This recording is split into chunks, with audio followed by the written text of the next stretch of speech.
নমস্কার, কেমন আছেন সবাই?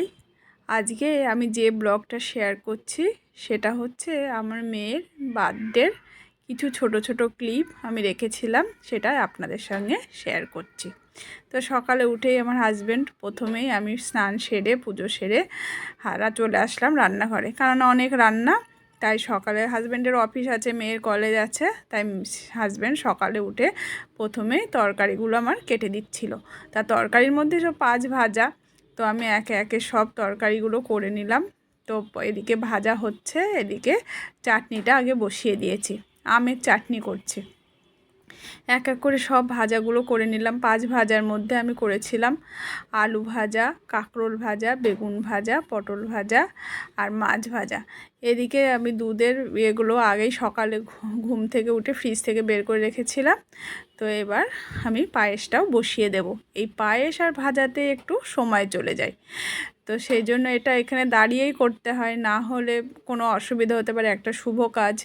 তো এবার পায়েসটাও নাড়ার ব্যাপার থাকে, আর ভাজাগুলোও ঠিক না হলে ভাজাগুলো ভালো হয় না দাঁড়িয়ে না করলে।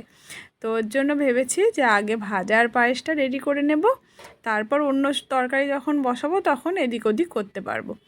তো এদিকে করতে করতে আমার ভাজাগুলো কমপ্লিট প্রায় হয়ে গেল। এদিকে আমার মেয়ে আজকে কলেজে গেছে, ওর একটু দরকার আছে, তাই তো এবার ওর টিউশনও ছিল, কিন্তু টিউশনে যাবে না, ফিরে আসবে। আর হাজব্যান্ডও বলেছি যে একটু সকাল সকাল অফিস থেকে এসো, সন্ধ্যাবেলা সেলিব্রেশনটা করব।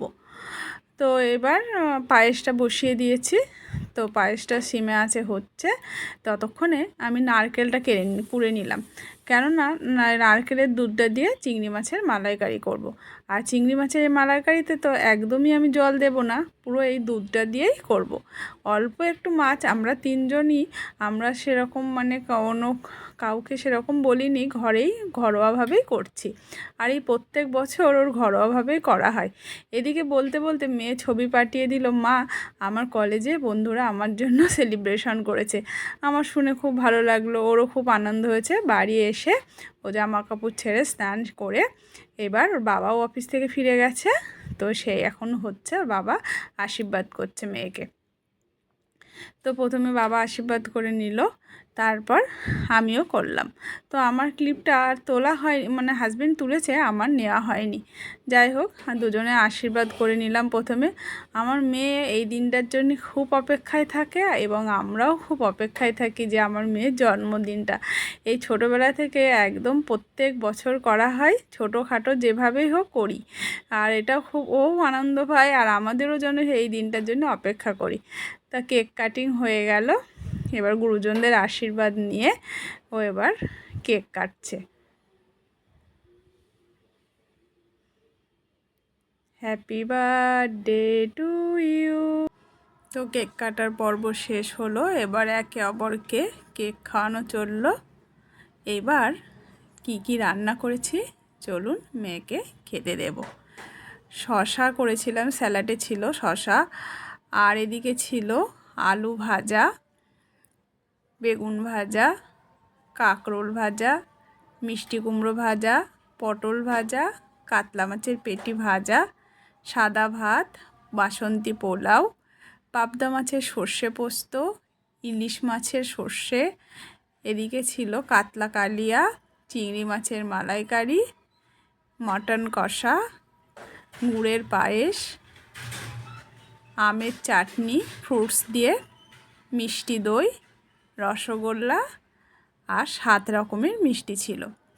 এদিকে ছিল চকলেট, কুরকুরে, লেস, 5 রকমের ফল, আর 1 গ্লাস জল দিয়ে মেয়েকে এবার ওর বাবা প্রথমে পায়েস খাইয়ে দেবে। এটাই আমাদের নিয়মের মধ্যে রয়েছে। তা এবার ওর বাবা খাইয়ে দেবে, তারপর আমিও ওকে খাইয়ে দেব, তারপর ও নিজে খাবে। আর এই খাবারটা ও 7 দিনও কমপ্লিট করতে পারিনি। ও সেদিন খেয়েছিল, আমি 5টা ভাজা একসঙ্গে একটু একটু করে নিয়ে আমি ওকে মুখে দিয়ে দিয়েছিলাম, আর একটু পায়েস খাইয়ে দিয়েছিলাম, আর ও খেয়েছিল 2 পিস মটন আর ওই পোলাওটা।